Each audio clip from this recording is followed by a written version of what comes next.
Well, we're going to have a real unusual night tonight. Master Plan 4 has just been introduced, just been put up on X. I'll be reporting on that right now, along with the normal Tuesday morning show that I would normally do on Sunday night. Anyway, and then there will be a second show tonight, and that will include Nicholas Gibbs, who's going to be on Monday night instead of Tuesday night. But he and I will talk about the Sustainable Abundance Master Plan 4, as well as other issues. There's so much going on right now. Elon Musk is back. He's back in a big, serious way. I think we're going to be seeing lots and lots of things happening, lots of new products, lots of new developments. Get ready for the ride of your life. We've seen it before. I think you're going to see it again over the next few months. It's going to be a crazy time. So let's go ahead. Let's start with no burying the lead here. Let's start right out with Master Plan 4. This is a long master plan, so please allow me to read it out. All right, introduction. Since Tesla's founding, each iteration of our master plan has been focused on our North Star to deliver unconstrained sustainability without compromise. Humans are tool makers. At Tesla, we make physical products at scale and at low cost with the goal of making life better for everyone. As the influence and impact of artificial intelligence, AI technology increases, the mission set forth in Master Plan 4 should come as no surprise. This next chapter in Tesla's story will help create a world we've only just begun to imagine, and will do so at a scale that we have yet to see. We're building the products and the services that bring AI into the physical world. Nobody else is doing it on their scale. We have been working tirelessly for nearly 2 decades to create the foundation of this technological renaissance through the development of electrical vehicles, energy products, and humanoid robots. So let me just stop there for just a second.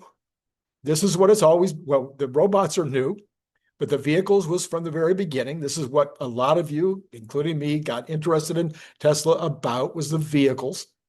Then the vehicles, we got to the place where those could be autonomous. And then because of vertical integration into batteries in order to make the cars, that vertical integration resulted in another whole new product category, which is energy storage. And I think we're going to see maybe that's going to be a place that's going to grow even more rapidly than we thought. I'll show you some stuff about that later. And then, of course, the robots grew out of the situation where in vertical integration, Elon wanted to do things at a whole nother level because he was unable to get the kind of automation that he wanted to out of his plants. So now we have that iteration, and I think we're going to have another huge iteration. I've talked about this before. I think it'll be solar. Now, he says, we are combining our manufacturing capabilities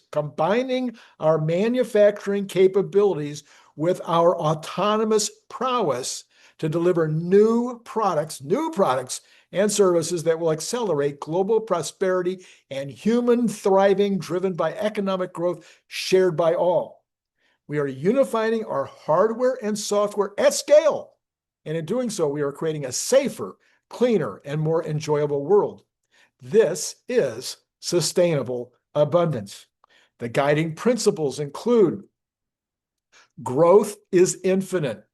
We don't have to chop up the pie. I'm sorry. We don't have to slice up the pie. We don't have to chop up the spoils. Growth is infinite. Growth in one area does not require decline in another.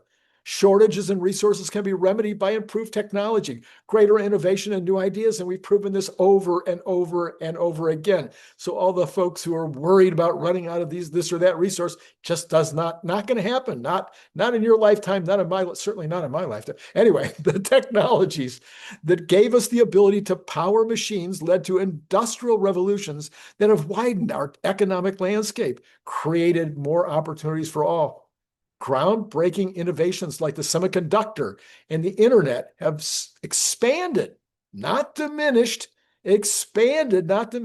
social and economic opportunities across all aspects of human experience, from creating more jobs to providing greater access to information to enabling deeper interpersonal connections. That's yet to be proven. The last part there, I hope you have some ideas for that, Elon, because I'm not sure we're going in the right direction in that regard. However, the other two parts are 100% true.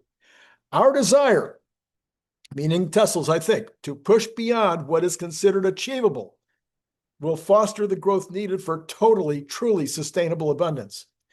Innovation removes constraints. For centuries, humanity's primary mode of transportation was the horse. Then over the last 50 plus years, cars with internal combustion engines powered by fossil fuels became the standard and expected transportation method. I would call that over 150 years. So it's not 50 years. The last 50 plus years. It's a lot more than 50. The idea that batteries could be produced affordably and at scale large enough to pivot the transportation industry away from fossil fuels seemed a fool's errand until Tesla led the way forward. Through continued innovation, we have overcome the technological constraints of battery development and built an industry powered by renewable resources. Technology solves tangible problems.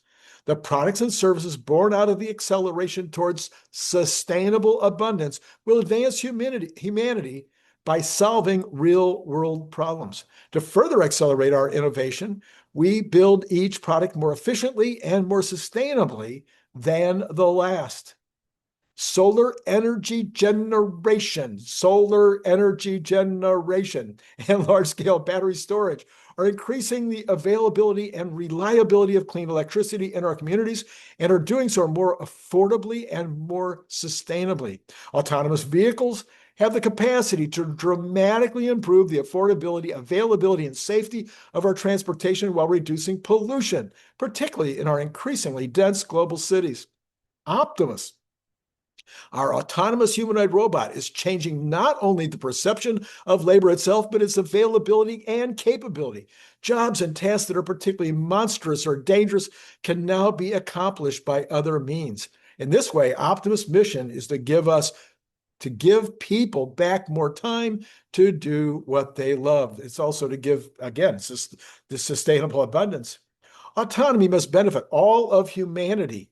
The tools we make at Tesla help us build the products that advance human prosperity. How we develop and use autonomy and the new capabilities it makes available to us should be informed by its ability to enhance the whole human condition, making daily life better and safer for all people through our autonomous technologies. It's always been, continues to be their focus, our focus. Greater access drives greater growth, making technologies advanced. Making technologically advanced products that are affordable and available at scale is required to build flourishing and unconstrained society. It serves to further democratize society while raising everyone's quality of life in the process.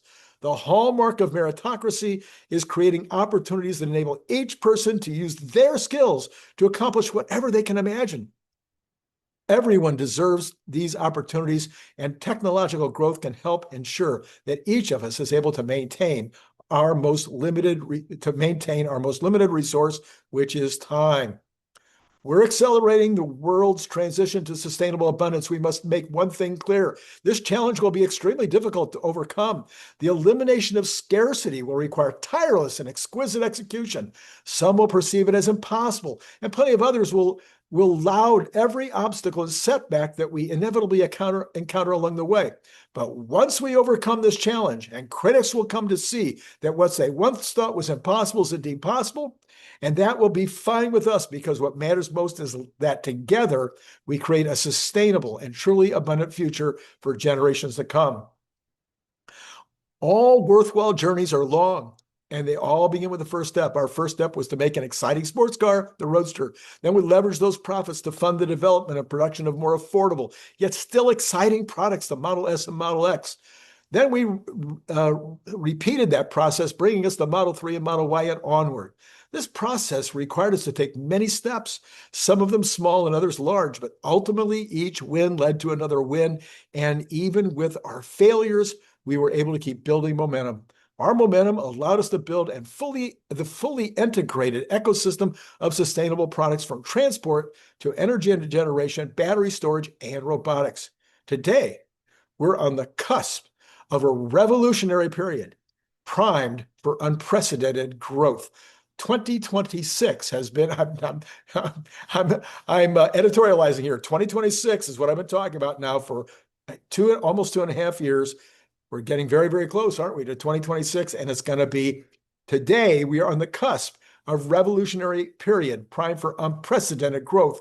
And this time it will not be a single step forward, but a leap forward for Tesla and humanity as a whole. The tools we're going to build to develop, the tools we are going to develop will help us to build the kind of world that we always dreamed of, a world of sustainable abundance by redefining the fundamental building blocks of labor, mobility, and energy at scale and for all. All right, there you have it. There are some people that are already commenting on this as being too general, after the last one being too technical, this one being a little too philosophical and not specific enough. I think it's all there. I think that there are specific things that are going to be done, like a gigasolar factory or something that will allow Tesla to dramatically increase the amount of solar energy that they're involved with. But that's not in there, but there's the hint of it, as there have been hints for several weeks. It doesn't give us any more details on new products, as most of the other master plans have, but it tells us that the focus is all on sustainability and abundance for everybody. Now we have 𝐄𝐦𝐚𝐬𝐝𝐻, and this is translated by Grok from the German. And he says that Tesla, Grünheim, has received the EMAS environmental certification. The factory is relying on more solar energy, saving water, and reducing CO2. Over 2 million trees have been reforested, with more to follow. Energy consumption is decreasing. Recycling rate is rising to 90%. Sustainability is our goal, says plant manager 𝐓𝐿 Brandenburgs. And their manager 𝐓𝐿 Brandenburg's environmental minister praises Tesla as a role model. All right, so that's the whole story on right now with regard to the Master Plan 4. When Nicholas Gibbs is on later tonight, he and I will talk a little bit more about Master Plan 4, as well as many other things. I'm going to try to cover as much more of the news that I already know about, but I think that I'm about 100% sure there's going to be a whole nother set of news by the time that I haven't even seen yet, because I had stopped to do this. So one of the things is, again, we're seeing Elon be out there and doing things. So the Model S revamp is just been shown on the Jay Leno's garage. And, you know, when he does that, he has Lars. And anyway, they go on. It's really good if you want to watch it. It's a lot of technical stuff that I don't usually cover on the show. But here were the takeaways, the big takeaways. The take rate on FSD for Model S and X is over 50%. The overall take rate has increased from single digits to the teens. And they both everybody remarked that they think that there's an issue, you know, with people just not understanding how good it is. And they did talk about it about 5 times on this video.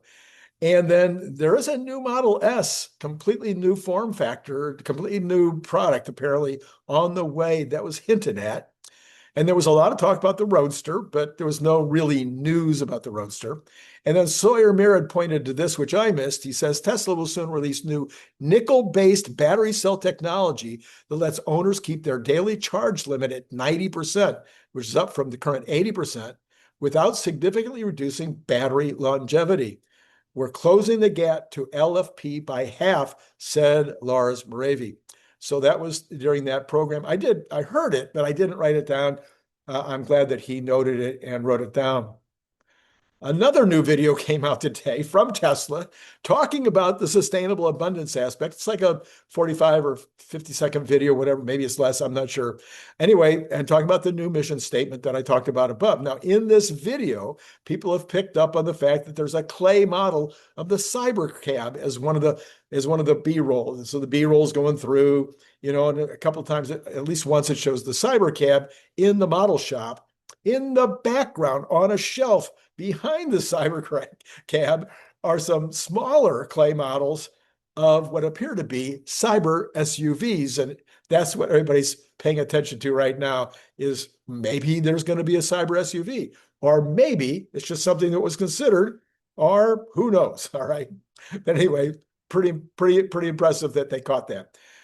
Now then, Brad Ferguson noted in the Master Plan 4 slides that accompanied Master Plan 4, he noticed that there was something that looked like Power Pack 3 hiding in plain sight in those videos, because there was, on the slide that was showing the Megapacks, there was some smaller Megapacks. Tesla appears to be experimenting with a 1/8 size Megapack. Each mini Megapack has 3 battery modules, 36 times the capacity of a Powerwall.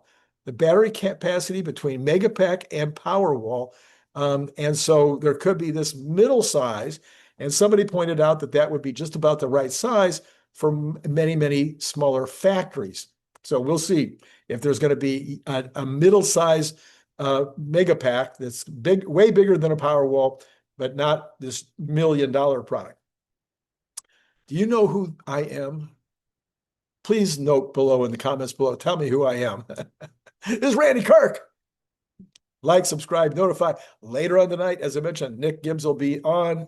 Hit the, all that stuff. Thank you so much for all of you who have contributed and continue to contribute to Patreon, or to be members here on YouTube, or to support me on X.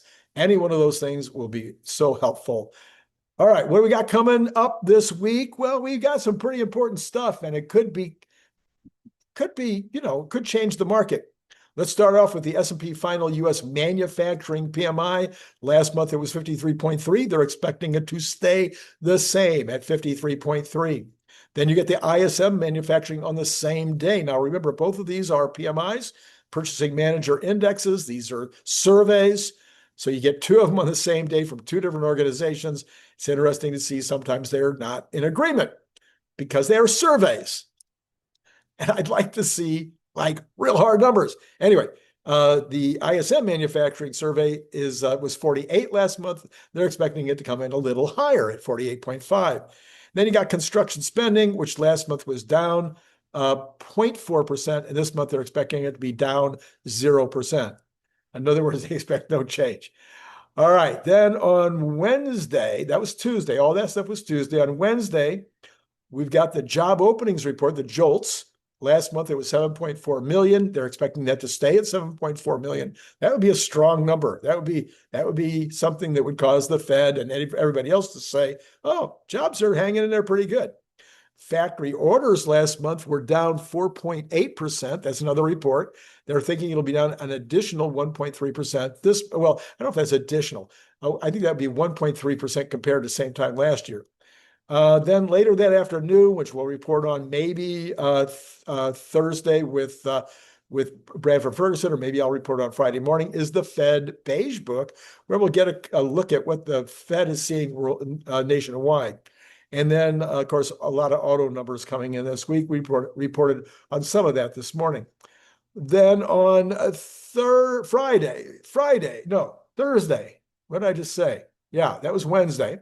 This is Thursday. We get ADP employment. They have ADP employment. Last month it was 104,000. Everybody was like, oh, that was horrible. Well, they're recommending it's going to be at 75,000. And that would be really good, actually, as 104,000 was actually good last month, believe it or not. And 75,000 would be very good this month. That would be a shock. I wouldn't be shocked if it came in at 50 or even 40 or even less. I've talked about that a lot on the show. I won't go into that again right now. Initial jobless claims, they came in at 229 last week. They're thinking it'll be 231 this week, so very, very flat. And that would be again, all of this is really good news for the economy, very good news for labor, will not help the Fed to make their decision any easier.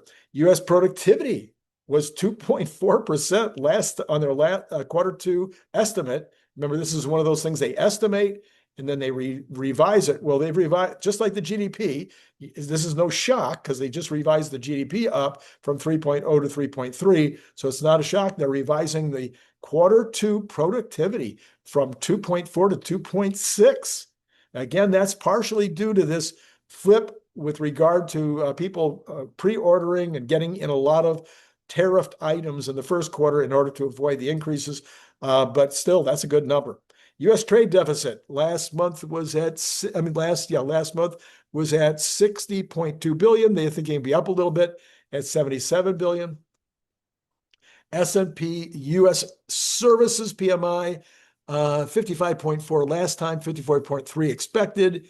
And ISM Services, again, you got the two different reports, which sometimes are in disagreement. This one is showing going up from 50.1 to 50.5. So one's going down, one's going up. But again, those are just estimates. Who knows what the real numbers will be.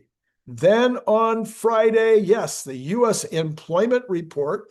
Now, you know what that means. Employment Friday means that sometime Friday night or Saturday morning, Kathy Woods will give us her once a month report. And when she gives us her once a month report, then Larry and I will give you our once a month report on what Kathy Wood had to say, and that'll be sometime on Saturday. So what's expected? Here we've got 73,000 last month. They're expecting 75,000. That would be high compared to not only what I'm thinking, but also what a lot of people I'm reading are thinking, where anything between 0 and 50,000 is probably more likely. So a 75,000 print would be high. Again, what are we going to look at? We're going to look at the revisions. The revisions are going to be key. Got to look at those revisions. And we're being told that there's a big revision coming in for the, I think, I don't know exactly what 6 months, but they do these in 6 months. And there's a massive revision coming in to the downside on information previously this year.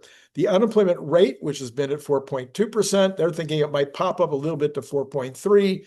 That would be fine. That won't change anybody's mind. But it might help the Fed at 4.3. That might cause them to be a little bit more inclined to do a 50 basis point cut. Hourly wages at 0.3 last time. They're expecting 0.3 again. Very solid number when you've got inflation at under 3%. This would be 3.6% on an annualized basis. So under 3 for inflation and over 3 and 3.6 for hourly wages. That would be a positive thing. Hourly wages year over year, they're thinking 3.7 compared to 3.9 last time. All right, a couple of unusual stories for me here at the end. Number one, to be clear, I think that President Trump should go to the red state governors, like, for instance, Missouri, and work with that governor to do a DC-style cleanup in St. Louis and Kansas City, both of which are on the top 20 list of bad towns.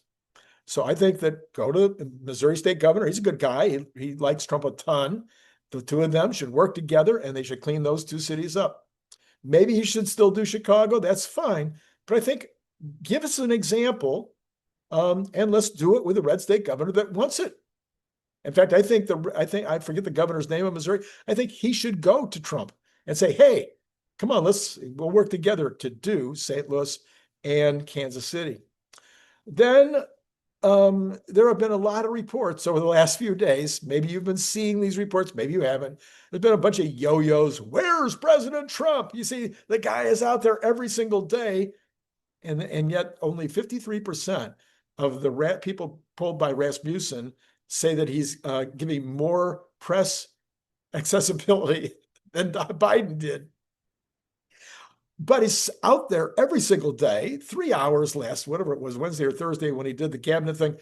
Other days for an hour, just stops and talks. I mean, it's just on and on and on. So he didn't do any of that for 2 whole days on Labor Day weekend.